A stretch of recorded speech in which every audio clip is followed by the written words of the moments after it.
Well, this is looking good.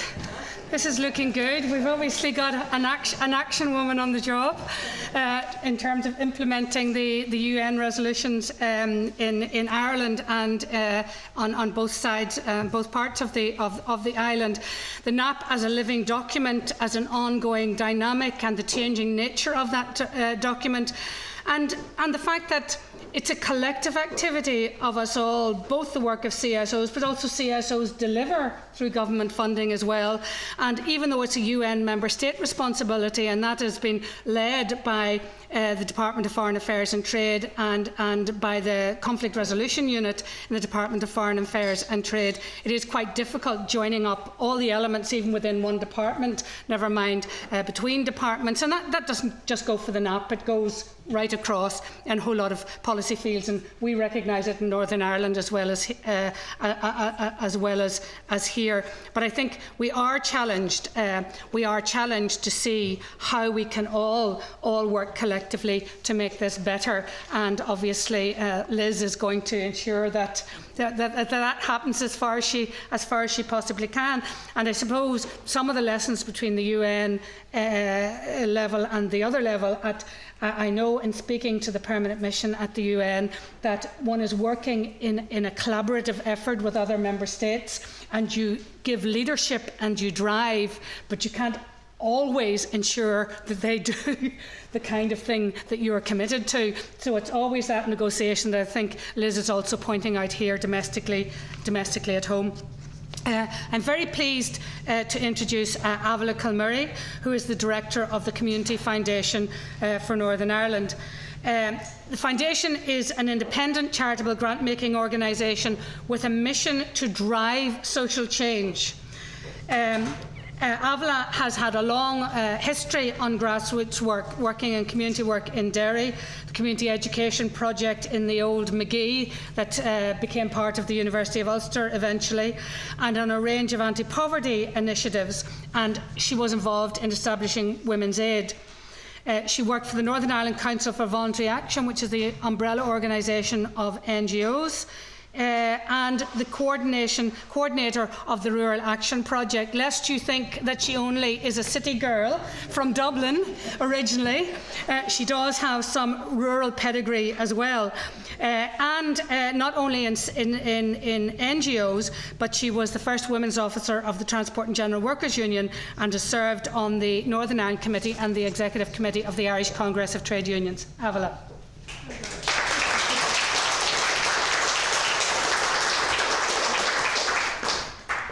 Well, thank you very much. And again, I want to thank the IBIS for giving me the opportunity of sharing with you some of the interim findings from a 2.5-year project called Women and Peacebuilding, Sharing the Learning.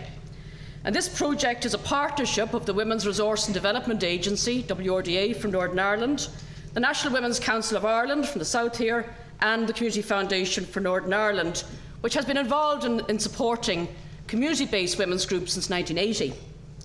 The funding was provided under Measure 2.2 of the European Union Peace 3 programme, awarded to the Special EU Programmes Body, with the aim of contributing to a shared society through the development of key institutional capacities. And the key institutional capacity that we are interested in developing are framed within an understanding of Resolution 1325 and indeed related international resolutions, and how they can be applied by institutions in the context of experience drawn from women across Northern Ireland and the 6 southern border counties.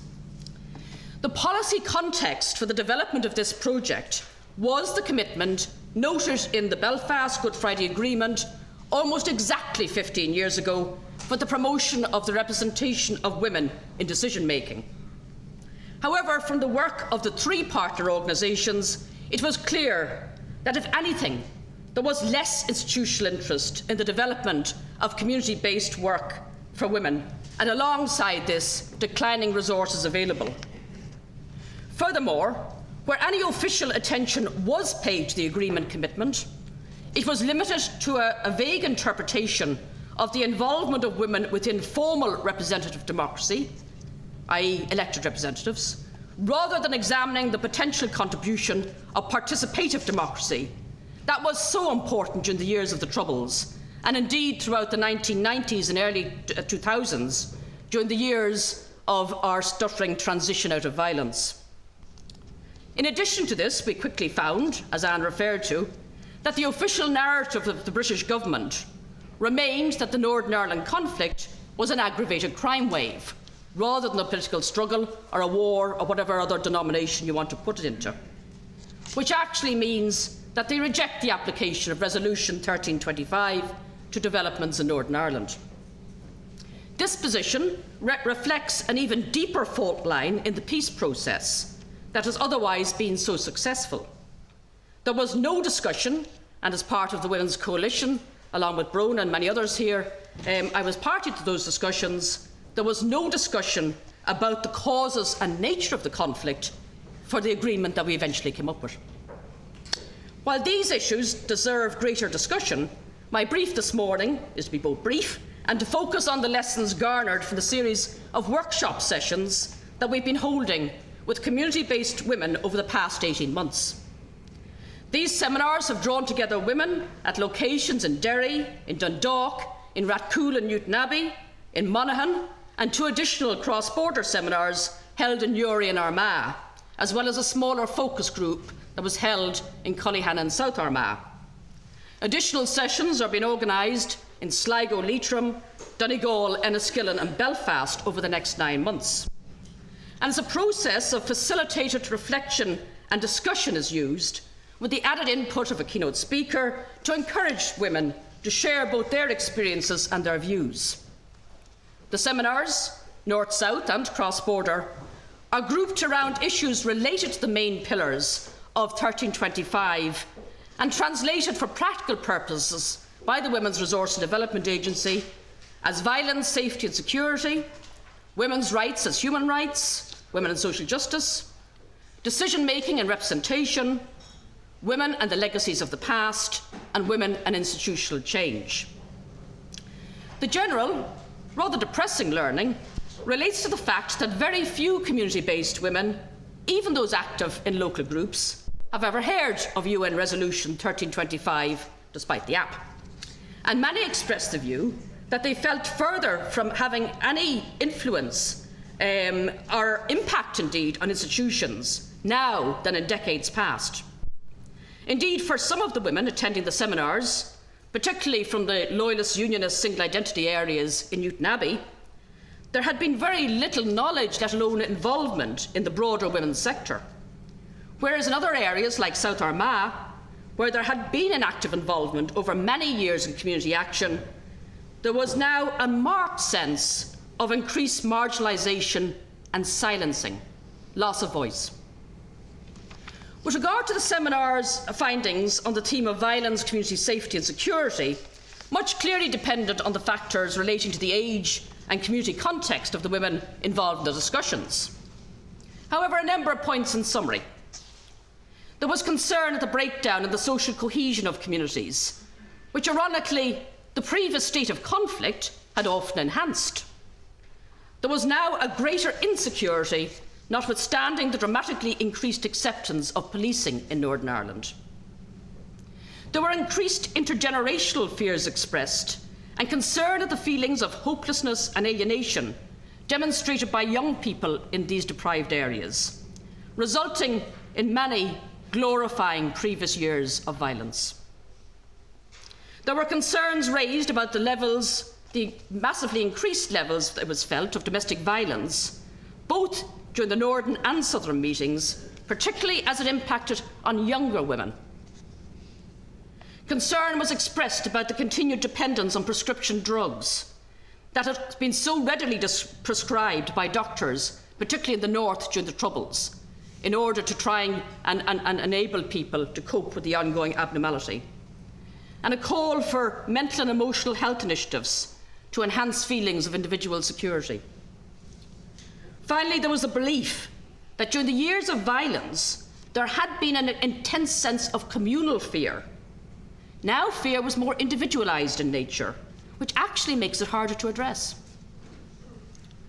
The need for fora and channels for women's voices to be heard was argued, as participants felt that women had the potential to address some of the issues raised, but needed the continuing support and resources to help them take the lead in prioritising community issues, rather than simply responding, as we've heard, to the siloed top-down official programmes. On a positive note, it was felt that it was now easier for women to work on a cross-community basis between single identity communities, although the continuing challenge of ensuring that the voices of women from the Protestant community in southern border areas was heard was acknowledged, particularly at the Monaghan and Armagh seminars. The nature of their silence was often different than the silence of women within Northern Ireland, where it was held that the new political dispensation may share power among themselves, but allowed little or no room for questioning or critique. On the theme of change, there was a shared concern about the need to proactively create opportunities for the participation of younger women within both communities and on a wider societal level.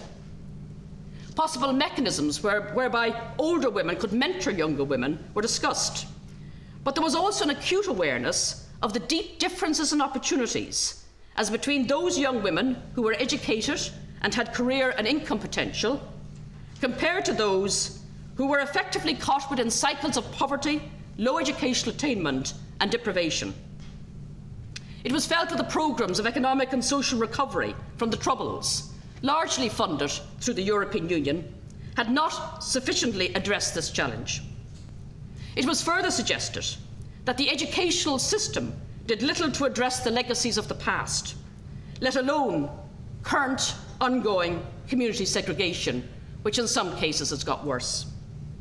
In the words of one woman, segregation breeds a sense of difference, and difference contributes to fear. On a positive note, it was held that many women are now more empowered with information and support options, although equally they were bearing the brunt of current pressures, both social and economic. There is still the assumption that women would maintain a caring role in both family and community, with often dwindling resources.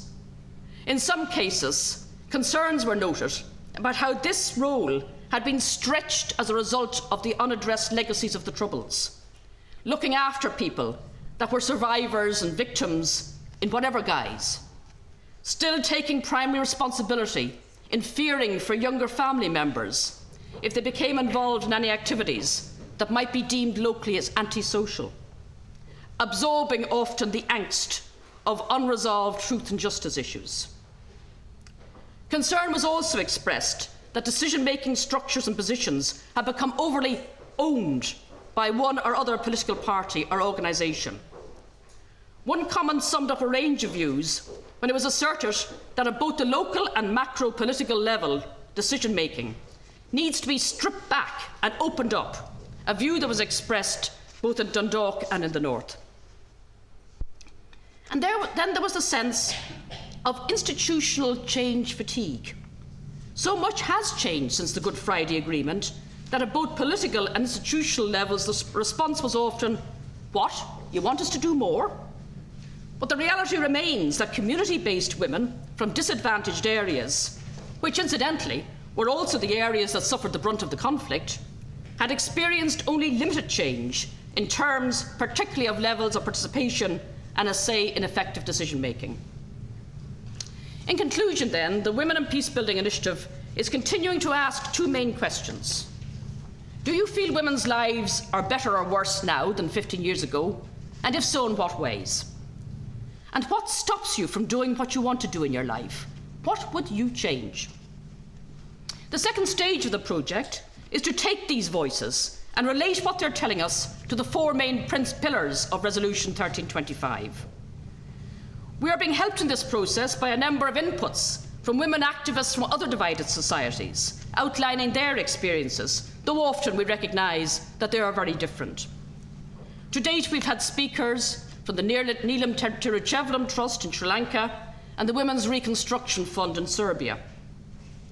We are working with an expert advisory group to prepare a toolkit with an audience of institutional stakeholders in mind, again north and south. We believe that change needs both the ability to tap in and to hear what community-based women are saying, but also an awareness of the pressure points within institutions and an ability to support them in responding to the issues being expressed. Ellen Johnson-Sirleaf said that women's contribution to the search for durable peace is remarkable, unparalleled, but most often overlooked. If that was the situation in Liberia, it would appear that women have largely fallen beneath the radar in the official narratives of peace building and conflict resolution, both north and south. Hopefully, there is yet room for them in posing new questions of the old problems, about how society can be framed in new ways that will ensure inclusion, which is actually what was at the heart of the Good Friday Agreement. Thank you.